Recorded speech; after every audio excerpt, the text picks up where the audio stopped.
approach the sigil on the stone. Magic glitters and swirls from it erratically, as if malfunctioning. It looks slightly dangerous.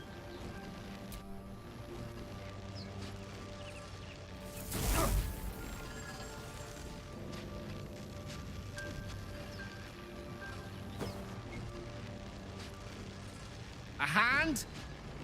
Anyone?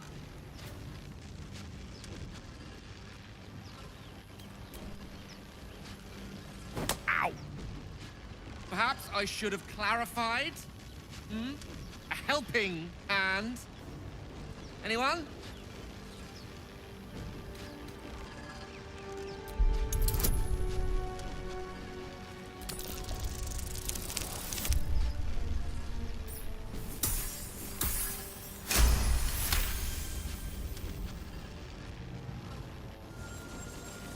Whatever you're doing is working wonders! Now a quick little pull should do the trick.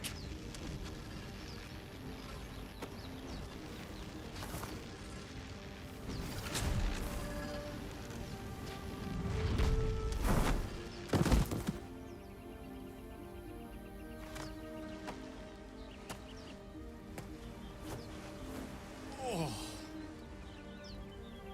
Hello. I'm Gale of Waterdeep. Apologies. Usually better at this. A bit shocked, but friend, it's a relief and a pleasure to make your acquaintance. Say, but I know you, don't I? In a manner of speaking. You were on the Nautiloid as well. And I can only assume you too were on the receiving end of a rather unwelcome insertion in the ocular region. No use sugarcoating it, is there? The insertee we speak of, this parasite, are you aware that after a period of excruciating gestation, it will turn us into mind flayers? It's a process known as ceremorphosis, and let me assure you, it is to be avoided. You don't happen to be a cleric by any chance, do you? A doctor? Surgeon? Uncannily adroit with a knitting needle?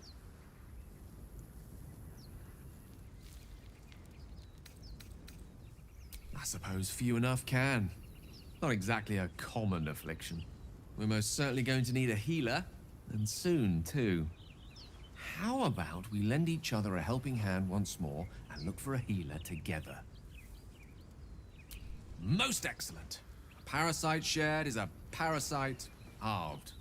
Or something to that effect. Oh, but before you think you're about to embark on a journey with most ill-mannered a man, thank you for pulling me out of that stone. It was an act of foresighted kindness, I assure you. For I have the feeling ample opportunities will present themselves for me to return the favor. I've heard you can't get blood from a stone, but apparently you can get a wizard from one. Gale seems interesting. Go ahead. I'm listening. Let's see. I hail from Waterdeep, City of Splendors. I am a wizard of considerable acclaim and scholar of exceptional accomplishment. I have a cat, a library, and a weakness for a good glass of wine. And if the mood takes me, I'm known to try my hand at poetry. There.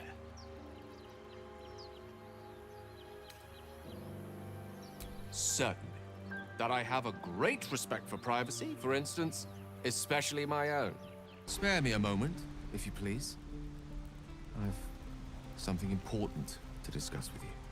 We've been traveling together for a while now, and it's just about time that I shared something with you. It's a rather personal matter that I'd prefer to keep quiet, but needs must when the devil drives. I have no choice but to speak. You see, I have this condition. Very different from the parasite we share, but just as deadly. The specifics are rather personal, but suffice it to say that it is a malady I've learned to live with, though not without some effort. What it comes down to is this. Every so often, I need to get my hands on a powerful magical item and absorb the weave inside.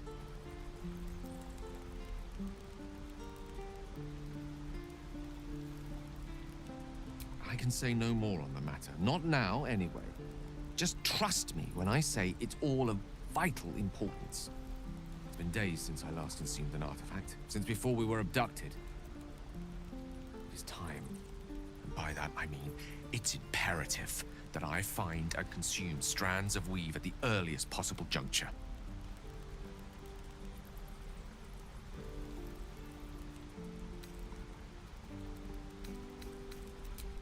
As luck would have it, Faerun is full of them, though I do feel obliged to point out that items of power tend to be in the hands of the powerful.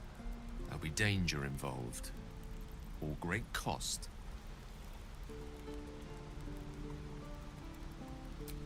Splendid. Bit of boldness will serve us well.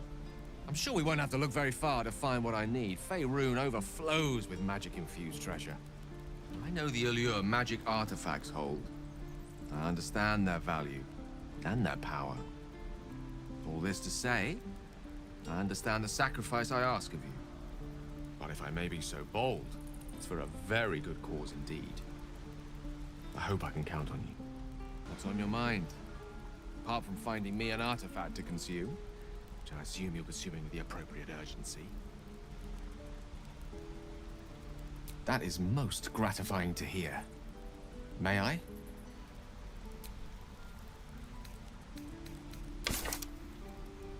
Thank you.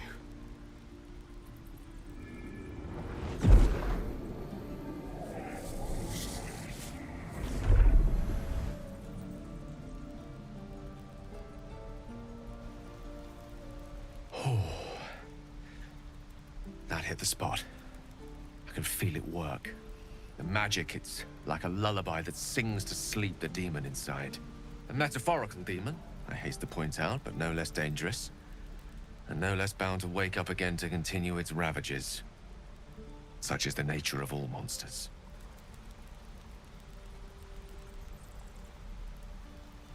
Oh, it's not so bad once you get used to it. And, on the plus side, my tower in Waterdeep has never been so free of clutter. Sincerely, though, I understand I ask a lot from you with few answers in return. But in time, all will be told.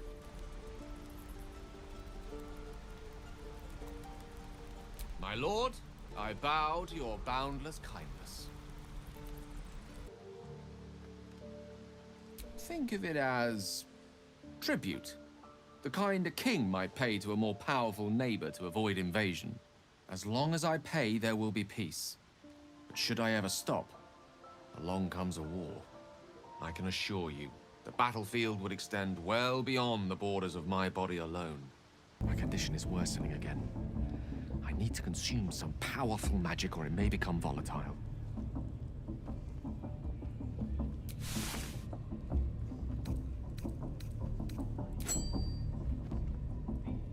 Thank you.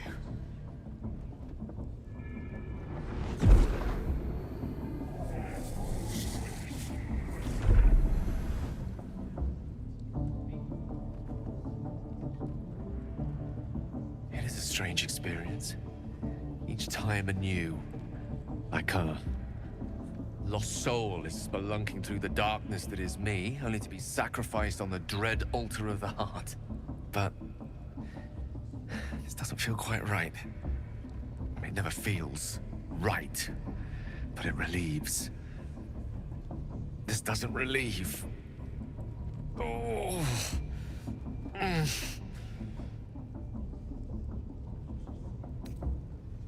You do plenty for me, more than you realize.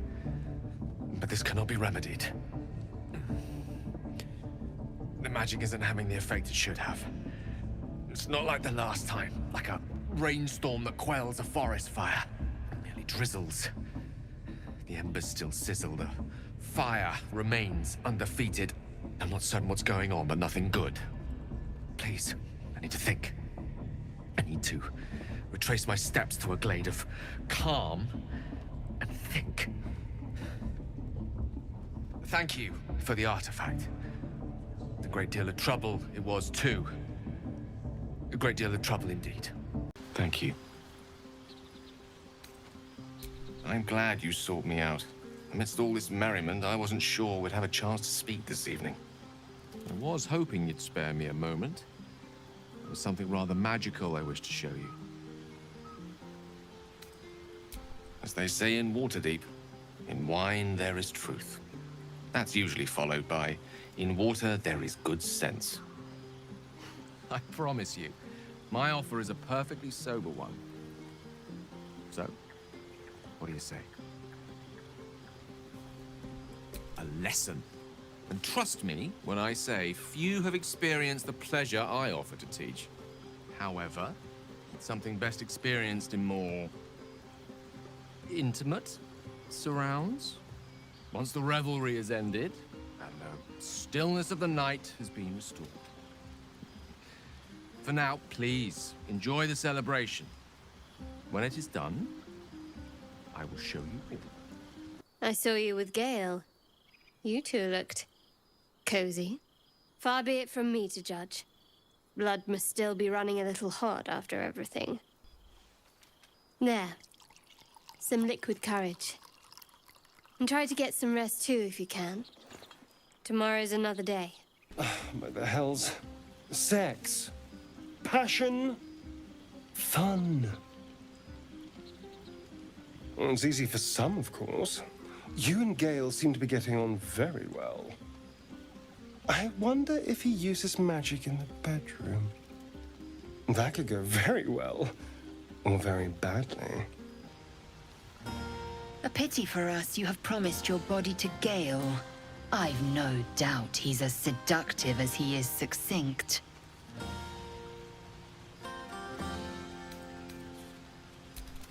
For now, but come morning, you will wonder.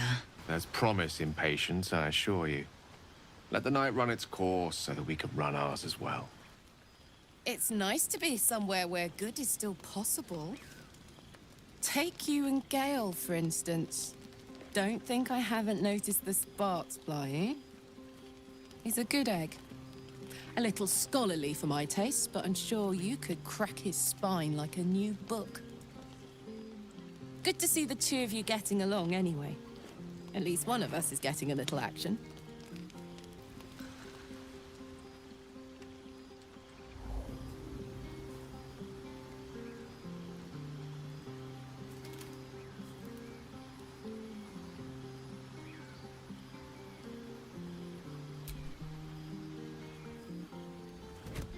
Oh.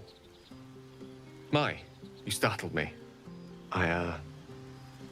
It's miles away.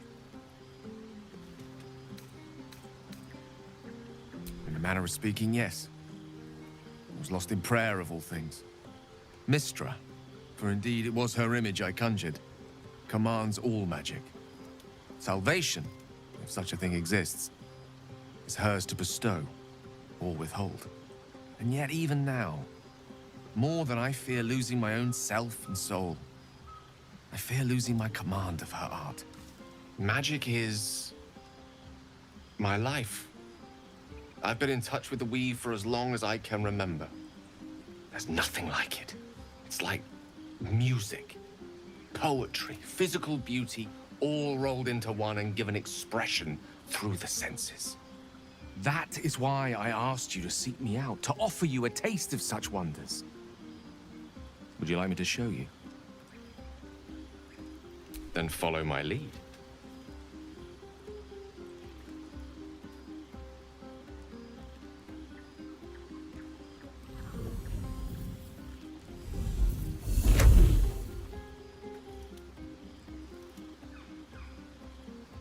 Now you.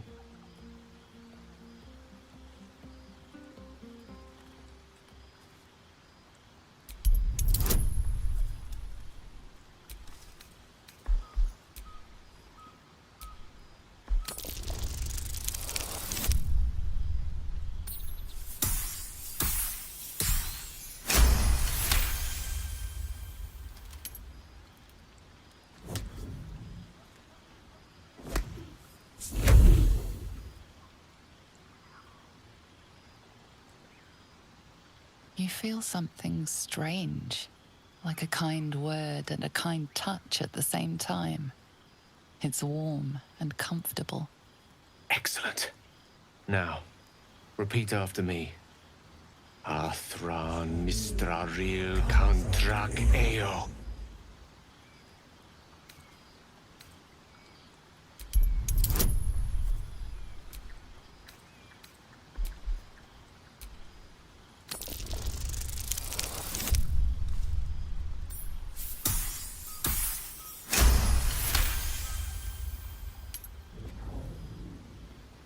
Suddenly, the scent of rosewater and a sense of well-being. A sliver of weave that tastes sweet on the tongue. Very good. Now, I want you to picture in your mind the concept of harmony, as true as you can.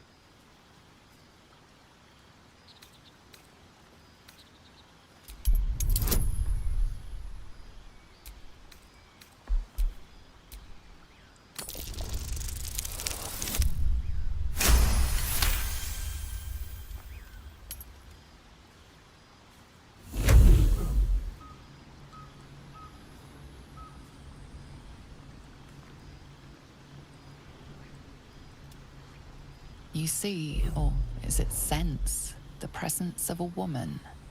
The woman who hovered over Gale's palm. There's something like the anticipation of a kiss, then the pleasure of being cloaked in peace. You are safe. You are nestled in the cup of Mystra's hand. You did it! You're channeling the weave. How does it feel? That it does. The weave connects you. The moment feels intimate.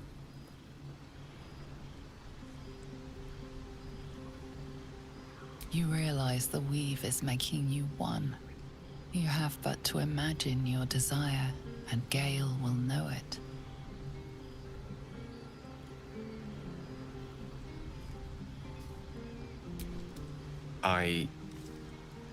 I didn't think.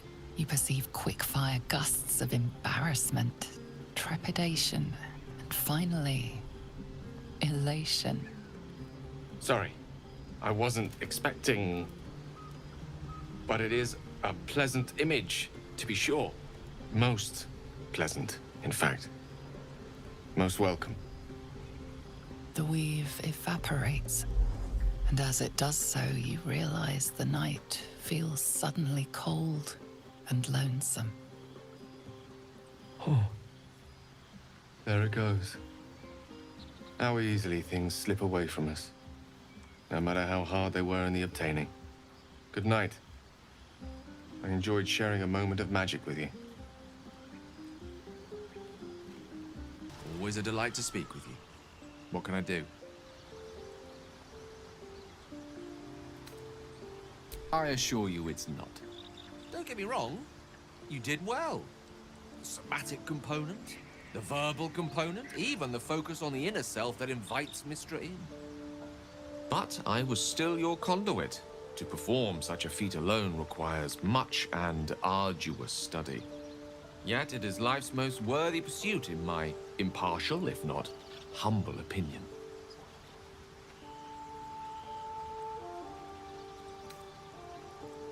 Oh, I was surprised, but pleasantly so. Just like I said, amid the madness that has befallen us, it seems almost out of place to think of a kiss. And yet, now more than ever, it's important to recall what makes us human. Well, you know what I mean. A stolen glance, that sudden heartbeat. Sometimes the little things are worth more than kingdoms. They promise things to come. My condition likes being ignored as little as I do. I must consume another artifact. And soon.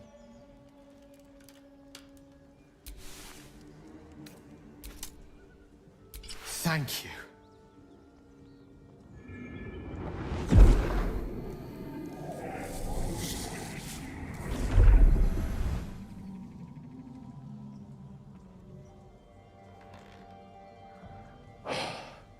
Good gods.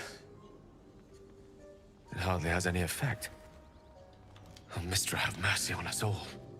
Listen, I need to speak to you, to all of you. It would be unconscionable of me to remain silent. I might just be about to remedy that. You have to know who I was. You have to know who I really am. What I am is a walking shadow of the promise I once held. And what one might call a wizard prodigy. Who from an early age could not only control the weave, but compose it. Much like a musician or a poet. Such was my skill that it earned me the attention of the mother of magic herself. The Lady of Mysteries. The goddess Mystra. She revealed herself to me and she became my teacher. In time, she became my muse. And later, even my lover. Oh, yes. We enjoyed each other's company. Body, mind, and soul. But even so, I desired more. You see, no matter how powerful a wizard we mortals can become, we never scratch more than the surface of the weave. Mystra keeps us in check. There are boundaries she doesn't let us cross. Yet, every time I was with her, I stood on the precipice, gazing into the wonders that lay beyond. I sought to cross her boundaries.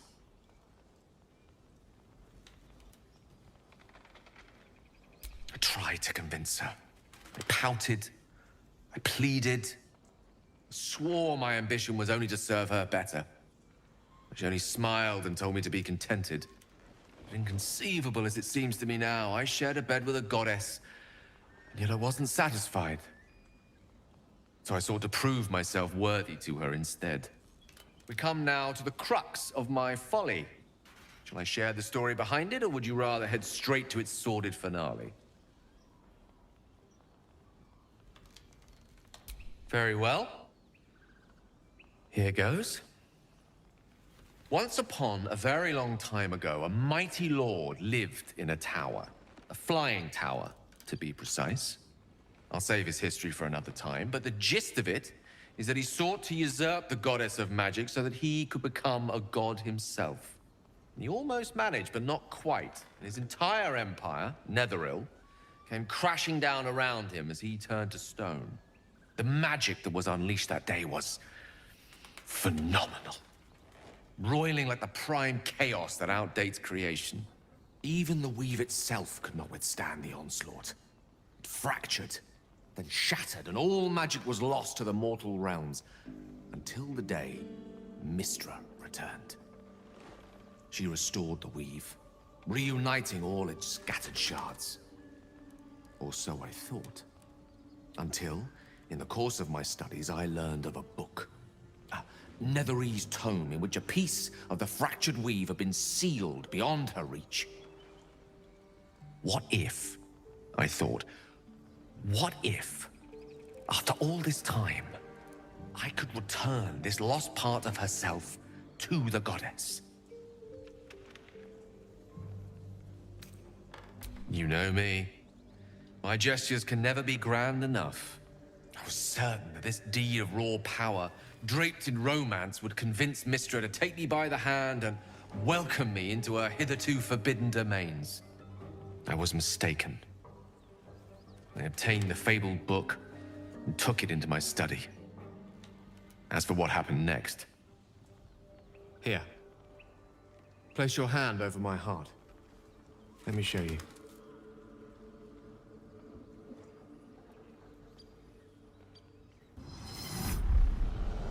You feel the tadpole quiver as you realize Gale is letting you in. Into the dark. You see through Gale's eyes, staring down the corridors of a dread moment. The book bowed and suddenly opened. Inside there are no pages, only a swirling mass of blackest weave that pounces. Its teeth, its claws, it's unstoppable as it digs through and becomes part of you.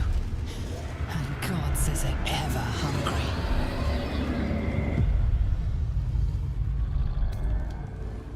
Thankfully, the moment I absorbed the fragment wasn't enough to kill me outright. It was only the beginning.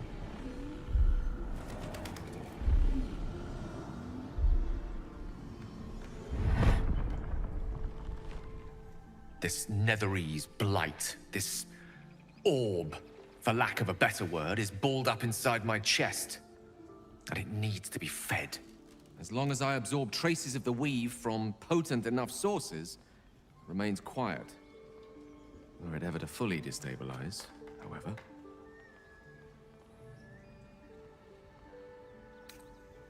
Rather worse, actually. I will erupt. I don't know the exact magnitude of the eruption, but given my studies of Netherese magic, I'd say even a fragment as small as the one I carry, it'd level a city the size of Waterdeep.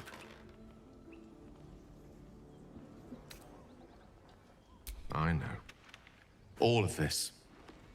It must feel like a betrayal. Say the word, and we'll part ways.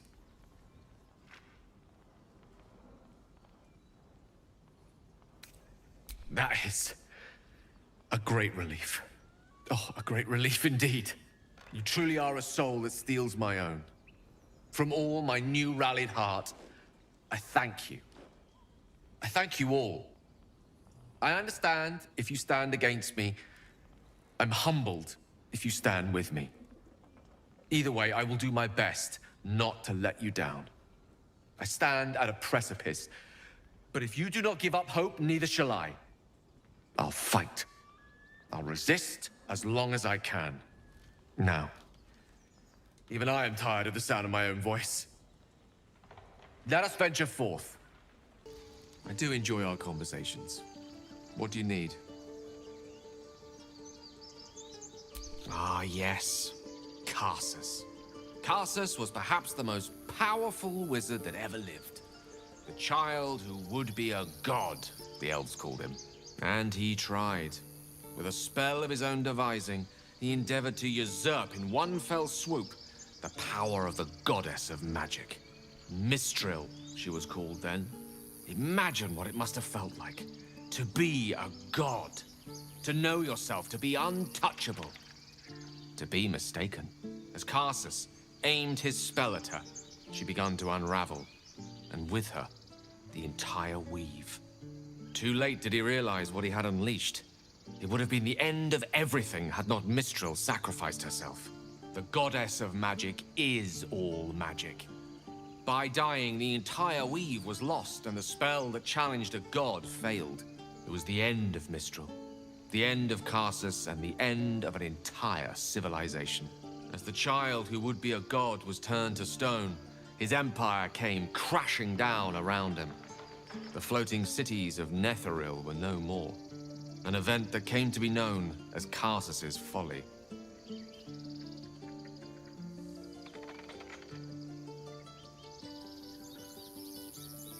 For a spell, Mistral was reborn as Mistra. Upon her return, the weave returned with her. Now, so many centuries later, I try to follow in the footsteps of Karsus. Not to destroy Mistra, but to prove my love for her. And try to control only a fraction of the magic that was unleashed that fateful day. I merely sought to return one tiny diamond to an imperfect crown. Gale's folly, one might call it. History, repetition. It's the way things go.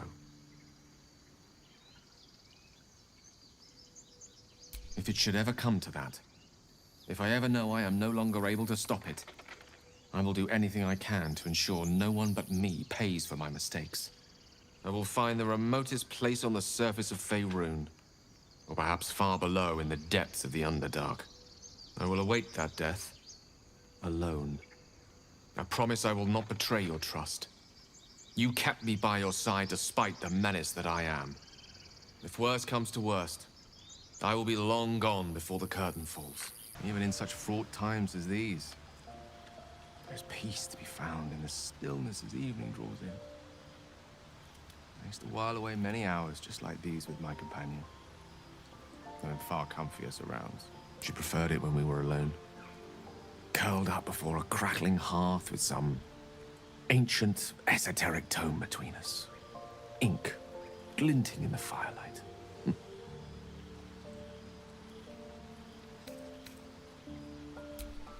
By Garon's lost nose! No!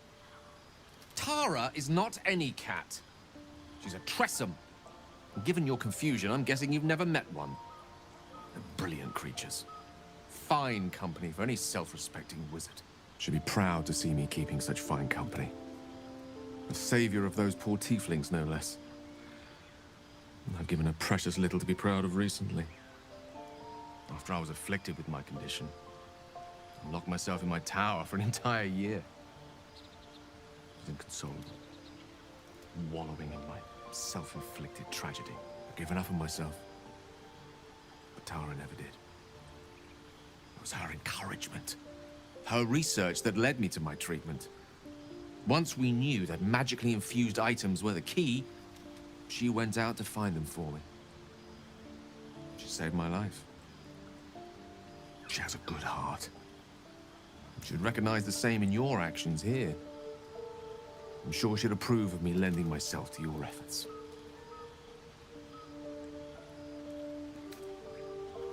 You remind me of her somewhat. There's a steeliness in you, an unwavering tenacity, even in the face of, to be frank, quite dire odds. Wish she were here for me to make a formal introduction. But I would never ask her to undertake such a journey. She's safer at home. Besides, she was always telling me I needed to spread my wings, so to speak. Find mortal friends instead of hanging onto Mistra's coattails. So that's what I'm doing. I hope.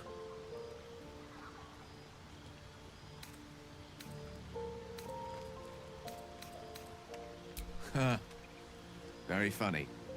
But as we all know, nymphs are sticklers when it comes to their bathing routines. You, my friend, haven't been near a fresh spring in a 10-day or more.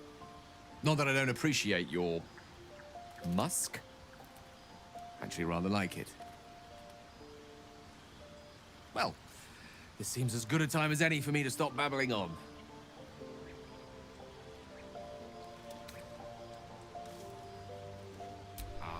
Wine is to wit as meat is to... Oh, can't bloody remember it. There I go then, proving your point. Perhaps we'd better leave it at that. Mine eloquent tongue isn't worthy of your ear at present. With my condition as volatile as it is, I fear any undue excitement may tip it over the edge, so to speak. Go, enjoy your evening. Nothing better for the heart than a good night's rest. And mine is gladdened to know I'll have the pleasure of your company again come morning. Who there, wanderer? Stay thy course a moment to indulge an old man. Elminster? The very same, Gale. And a fair bit miffed he is, too, finding himself forced to expose his best pair of boots to so many miles of country road on your behalf. Originally, Shadowdale. Lately, the fanciest inns of Waterdeep. Meet Elminster Ormar, a good friend of mine, but rather more significantly, he's the most famed and respected wizard in the realms.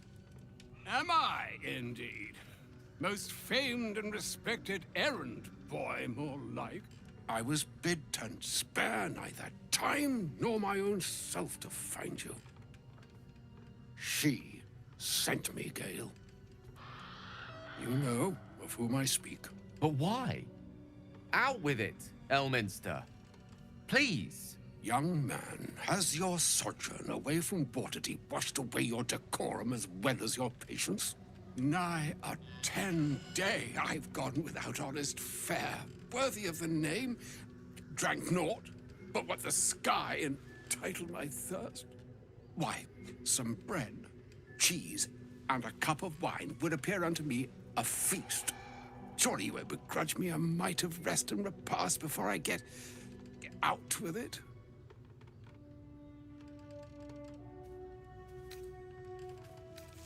And a great kindness that would be. See, Gale? Even in these barren parts, the art of hospitality begets inspired new works. If only one keeps up the practice. Oh, for the love of... This way, then? To your camp. Oh, don't dawdle now, lad. You're the one who's in such a frightful hurry. Oh, nigh on 13 centuries old and he still thinks with his stomach. We'd best follow and see if he's more disposed to speak plainly once it's stopped its grumbling.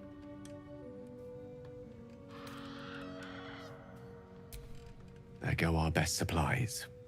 Ah, there you are. Now, I hope you don't mind my having ingratiated myself into the most palatable graces of your provisions. You find me quite sated indeed. Yes, what a delightful wedge of old Arthurian that was. Doesn't do to parley on an empty stomach, you know. Makes one's words frivolous when they should be grave. Plenty to digest, after all. A good deal to stew over, if you will.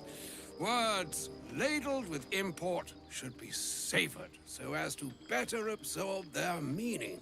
Wouldn't you agree? Elminster! Right. You see,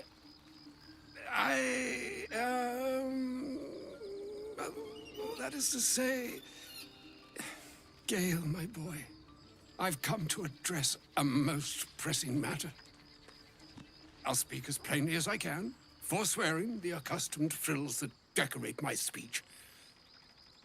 I'm here on behalf of Mistra. The message and the charge I bring you are hers.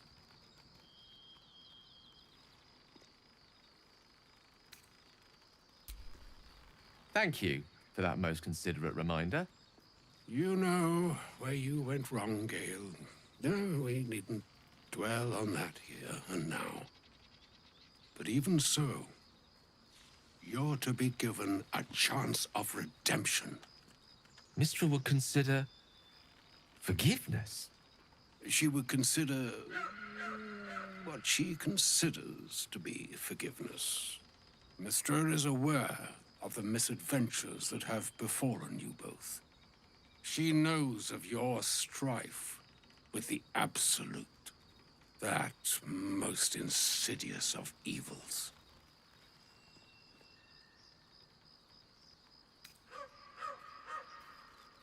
They choose the instruments of their will with great precision. Sometimes the single drops we think we are do not realize what waves we are building up to be. Do not discount yourself, and by the same token, do not discount your enemy. You must know that the Absolute is more dangerous than you can possibly conceive. It threatens all who live, even those who are undying. It threatens the gods, the weave, the very fabric of the universe itself. That is why I have come here to charge you, Gale, with its destruction. It is Mistra's belief that only you can.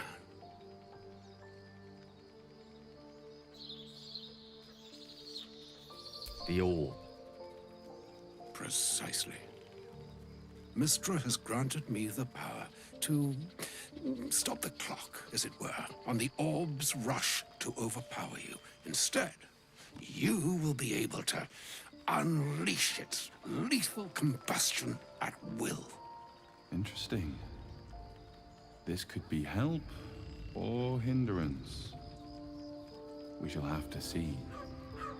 You must find the heart of the Absolute, whatever that may be, and use yourself as the catalyst that will burn it from this world.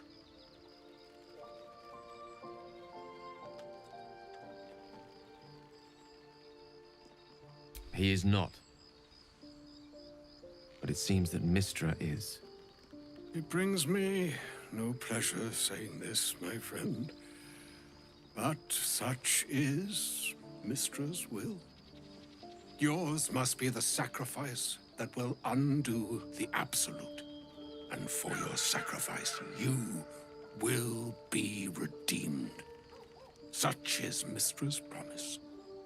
With that, I've said my sorry piece, and need only bestow unto thee the charm I was bid. Mina hastra mistrario, Italion, thras annas.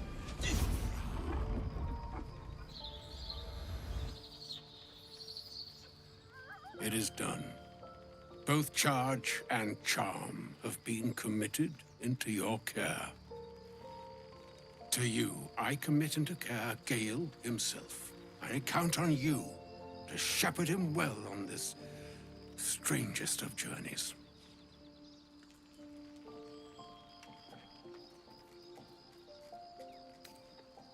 Or some other fortune altogether.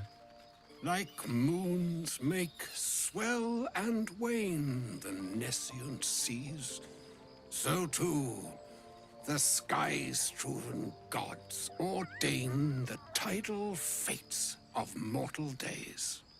And yet, an ocean born in lonely hours, come ebb, come flow, come all that is beyond the breadth of our dominion. Be a moon unto yourself. Even the waves of fate can break upon the shores of will. Farewell, my friend. Farewell, Elminster. I'm glad she chose you.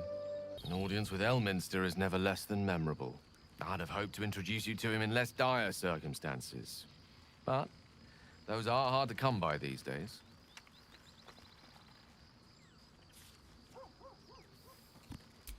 The Doddering Act is merely an illusion, one he's most adept at maintaining. Elminster is the most formidable wizard in the realms. Perhaps in existence. For Mistra to have sent him, the severity of her bidding could not be clearer, or weigh more heavily on me. Time seems so infinite when you're young. A month is an age. A year is a lifetime. It is a strange feeling to realize how little of it one might have left.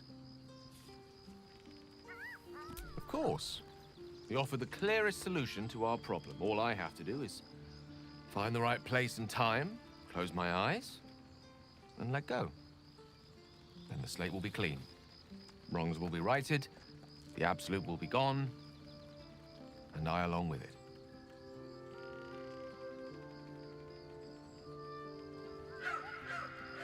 I've no doubt she has the power to do so, but as for the permission, Ao would not look kindly on her meddling in mortal affairs. Divine intervention has a tendency to make things worse, not better. As for Elminster, he's saved the realms more times than legend can recount. But to take on a god is no easy feat, even for him. My orb is the best chance we have. And only I can wield it. Possibly the most spectacular one ever conceived. But essentially, yes, I'm living on borrowed time, in more ways than one. Perhaps this is how it must be. God remains ahead of us for now. The heart of the Absolute must be discovered before I can stop its beating. Let's save such certainty for the moment such a decision is upon us. We may feel differently once we know what we're truly up against. Oh, was that Gale's granddad? Yeah, it doesn't ring a bell. But all right. Must have had something important to say to Gale if he came all this way. Good news, I hope.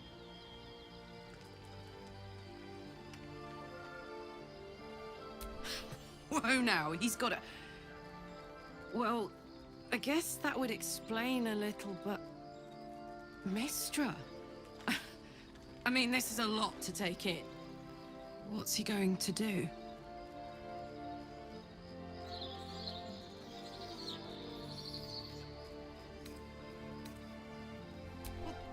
Tell him to pick the right one. Or better yet, I'll do it. Fucking wizards, man. They always need help picking the simple, obvious option. If Mystra can't think of another way to stop the Absolute than sacrificing Gale, she's no god worth worshipping. I'll say that to Gale in, you know, gentle terms. I can't believe Mistress demanding Gale sacrifice himself to destroy the Absolute. It's just a waste of a perfectly good cult that we could be controlling. And a waste of a perfectly good Gale, I suppose. I can't believe Mystra actually expects Gale to just sacrifice himself like that. Seems like a waste of a fine mind. Elminster. Even the Githyanki have heard tell of the Sage of Shadowdale. Some of his works have been translated to Tirsu. That doesn't mean his every word carries wisdom, however. Near as I can tell, Mystra demands Gale's faith, but holds no faith in him. Why else would she demand Gale sacrifice himself, and perhaps so many others? Does she not think he can destroy the Absolute with his own immense talents? Does she not know the mighty company that he keeps? Demanding Vlaakith may be, but she acts for the good of the Githyanki people. Mystra is concerned only for herself. Perhaps he'd find forgiveness in a fiery death. But I can't help but wonder why he'd want it at all.